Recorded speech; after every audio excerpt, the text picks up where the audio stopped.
Good afternoon and welcome to Live at 12:05 here at the Alouette County Museum. I'm Jennifer England, the director. Hi, I'm Emmy. I'm an employee here at the museum. And we have come today to talk to you guys a little bit about swag. What? Swag. Swag?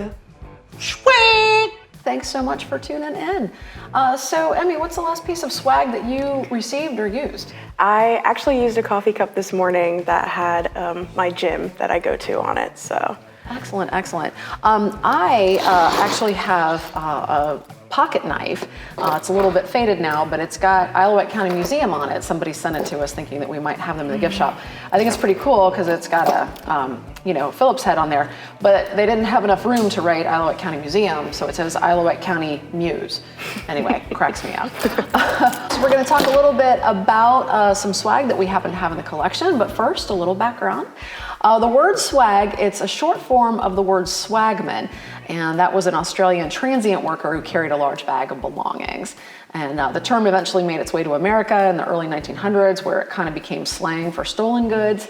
And by the early 1900s, the meaning had kind of shifted to describe promotional items and freebies given away by businesses. In marketing, company swag, it's used to promote the brand's name, to increase brand awareness, and basically kind of put it in front of consumers because the more they see it, the more they will think about it, and then the more they might either purchase it or use it going forward.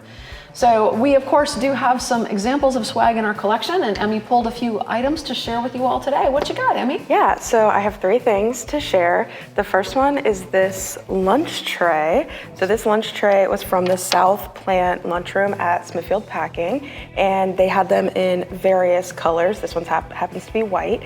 And what I find so interesting about this is that we've all been to a cafeteria, we've all gotten lunch on a little tray, and most of the time they're just brown, but Smithfield Packing saw the opportunity to put their brand on this and just really get the brand in front of your face as much as they could. So I find this one really interesting. That smokehouse right up there on top. Yeah.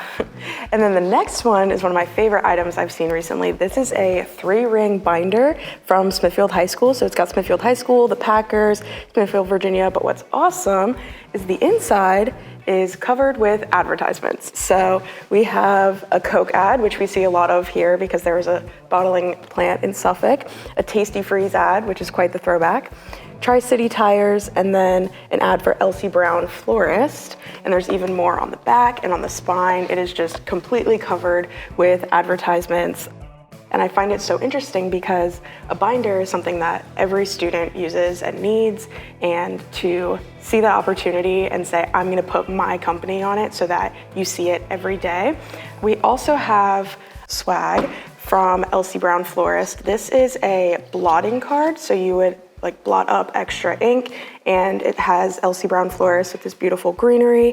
And this is so interesting because if you were using ink, you needed blotting cards and you use them so much. So for this florist to say, I'm gonna put my brand on it so that the next time you need a florist, you're gonna think of me. And that's kind of the whole idea of advertising, is just getting your name out there, putting your brand on as much as you can so that it increases brand recognition. So these are some really cool examples we have of some swag here in the museum.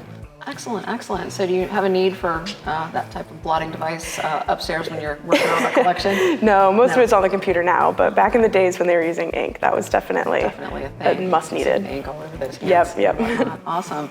And anyway, I don't know that this lunch tray has ever seen any use. It's awfully clean. It is, yeah. But I'm assuming that somebody would have been eating a pork barbecue sandwich on that and enjoying it greatly. Yep. So awesome. Well, of course, businesses come and go. Some of the businesses here are no longer with us, but as the phrase goes, businesses come and go, but swag is forever. So hopefully you've got some swag at home and you can remember some businesses gone by, or you did happen to see a business that you frequent regularly on your coffee cup. Yep. So awesome. Thank you guys so much for tuning in. We appreciate it, and we will see you again next time. We'll discuss something else fun. So have a swag-full weekend. We'll see you soon. Bye-bye.